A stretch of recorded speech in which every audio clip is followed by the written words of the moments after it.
Nama saya Nuradi Putri Salsabila Gigir dengan NIM 22024143. Di sini saya akan menjelaskan materi algoritma C45 untuk memenuhi tugas artificial intelligence. Algoritma C45 merupakan salah satu algoritma yang populer dalam pembelajaran mesin untuk membuat pohon keputusan atau decision tree.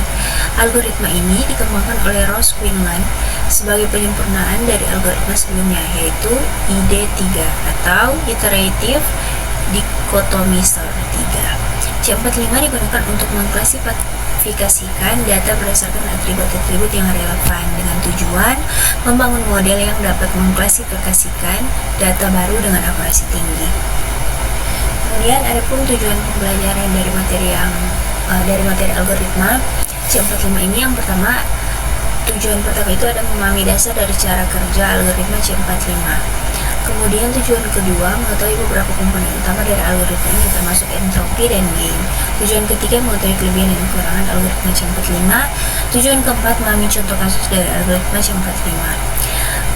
Masuk pada konsep dasar algoritma C45. Yang pertama, pohon keputusan atau decision tree. Algoritma C45 membangun model klasifikasi dalam bentuk pohon keputusan, di mana setiap simpul atau node mewakili atribut yang digunakan untuk memisahkan data, dan cabang dari node menunjukkan hasil pemisahan berdasarkan nilai atribut tersebut.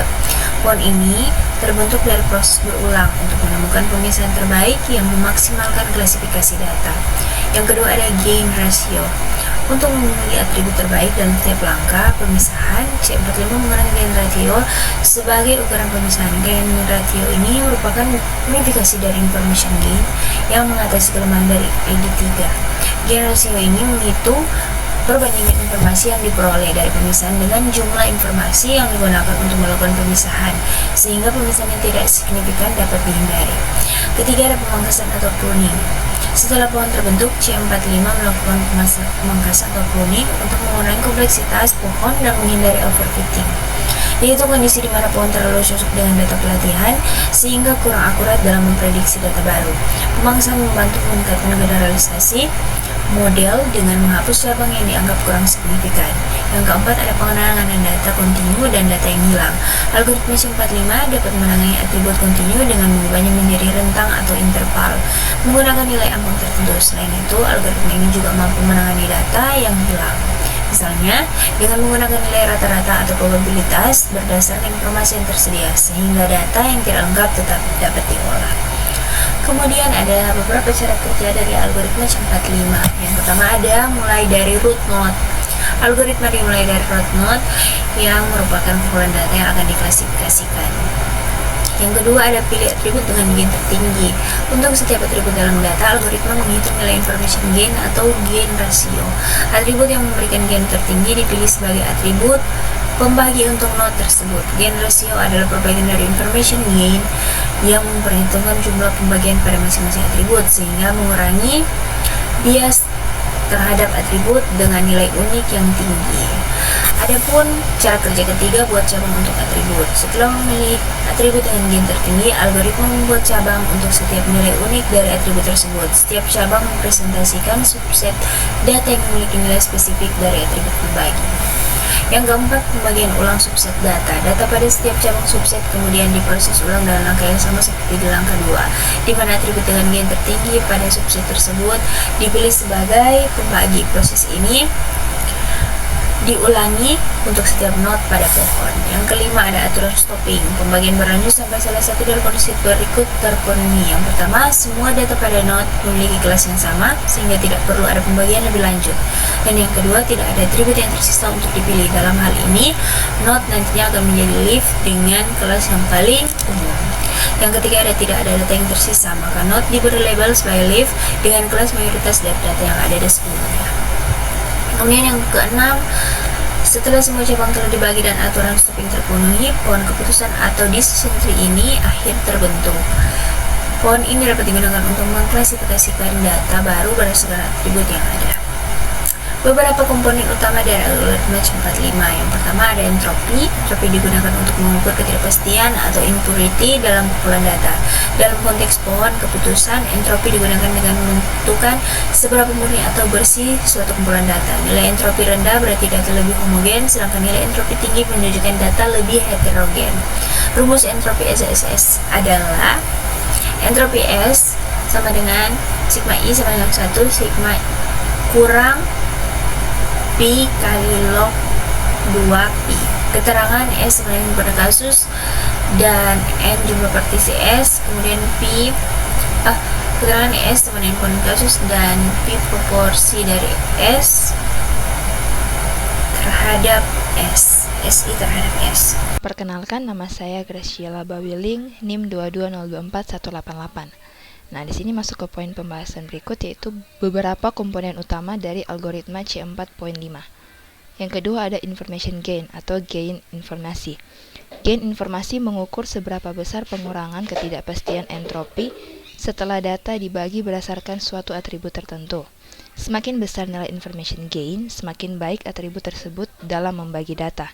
Nah, di sini ada rumus gain, di mana dia menggunakan unsur-unsur ada S, menyatakan himpunan kasus, A menyatakan atribut, N menyatakan jumlah partisi atribut A, SI menyatakan jumlah kasus pada partisi ke I, S menyatakan jumlah kasus dalam S.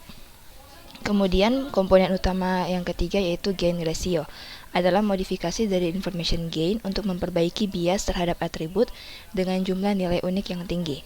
Gain ratio memperhitungkan jumlah pembagian pada atribut untuk mengurangi pengaruh atribut yang memiliki banyak nilai unik. Rumusnya yaitu gain ratio, di mana gain dari SA akan dibagi dengan split info, di mana split information adalah pengukuran yang mirip dengan entropi untuk mengukur bagaimana data terbagi berdasarkan atribut. Nah, yang keempat ada threshold atau nilai batas. Untuk atribut continue, C4.5 mencari nilai threshold atau batas yang memaksimalkan gain ratio. Nilai threshold ini digunakan untuk membagi data atribut continue menjadi dua bagian, misalnya dengan membagi nilai yang lebih besar atau lebih kecil dari threshold tersebut. Yang kelima ada pruning atau pemangkasan. C4.5 menggunakan teknik pruning untuk mengurangi ukuran pohon dan menghindari overfitting. Pruning menghapus cabang atau node yang tidak signifikan atau yang memiliki sedikit pengaruh terhadap akurasi pohon. Ada dua tipe pruning. Yang pertama pre-pruning, memotong pohon saat pembentukan, dan post-pruning, memotong cabang setelah pohon terbentuk sepenuhnya. Dan komponen utama dari algoritma C4.5 yang keenam yaitu handling missing value, penanganan data yang hilang. Algoritma C4.5 dapat menangani data yang hilang, missing value, dengan memberikan bobot tertentu pada cabang yang ada, sehingga data hilang tetap dapat diproses dalam pembagian pohon. Perkenalkan, nama saya Kesha Lestari Sasikome dengan NIM 22024-139. Saat ini saya akan melanjutkan penjelasan. Di sini ada kelebihan algoritma C4.5. Yang pertama, kemampuan mengolah data yang hilang. C4.5 dapat menangani data yang tidak lengkap dengan memberikan probabilitas berdasarkan atribut yang ada. Yang kedua, ada hasil output yang mudah dipahami. Hasil algoritma ini berupa pohon keputusan yang mudah dipahami dan diinterpretasikan bahkan oleh orang non-teknis. Yang ketiga, ada kemampuan memproses atribut kontinu. C4.5 dapat menangani atribut numerik atau kontinu dengan cara mengonversinya menjadi kategori atau thresholding. Yang keempat, ada pembentukan pohon yang efisien. Algoritma ini cukup efisien dan mampu membentuk pohon keputusan yang relatif baik dengan memilih atribut yang relevan menggunakan gain ratio. Nah, berikutnya di sini juga terdapat kekurangan algoritma dari C4.5. Yang pertama, rentan terhadap overfitting. Karena pohon keputusan C4.5 mungkin menjadi terlalu kompleks jika data terlalu banyak atau memiliki banyak atribut, algoritma ini rentan mengalami overfitting. Yang kedua, ada kompleksitas waktu yang tinggi. Proses pemilihan atribut berdasarkan gain ratio bisa memakan waktu, terutama pada dataset besar, sehingga kurang efisien dibandingkan metode lain untuk data yang sangat besar. Yang ketiga, ada tidak optimal data yang sangat tidak seimbang. Nah, algoritma ini kurang efektif jika data sangat tidak seimbang. Misalnya, pada dataset dengan kelas minoritas yang sangat kecil. Yang keempat, ada peka terhadap perubahan data. Struktur pohon keputusan dapat berubah drastis jika terdapat sedikit perubahan dalam data, sehingga pembentukan ulang pohon jika data diubah. Jadi dapat disimpulkan dari materi kami adalah algoritma C4.5 adalah metode yang efektif dalam membangun pohon keputusan untuk klasifikasi, terutama karena kemampuannya memilih atribut terbaik berdasarkan gain rasio, menangani data yang hilang, dan mengelola atribut kontinu. Algoritma ini menyusun data secara rekursif ke dalam cabang-cabang yang representatif. Kemudian menggunakan teknik pruning untuk mengurangi kompleksitas dan menghindari overfitting. Dengan demikian, C4.5 menjadi pilihan yang kuat dalam data mining untuk membuat model yang akurat dan mudah dipahami untuk pengambilan keputusan. Sekian penjelasan dari kelompok kami. Terima kasih.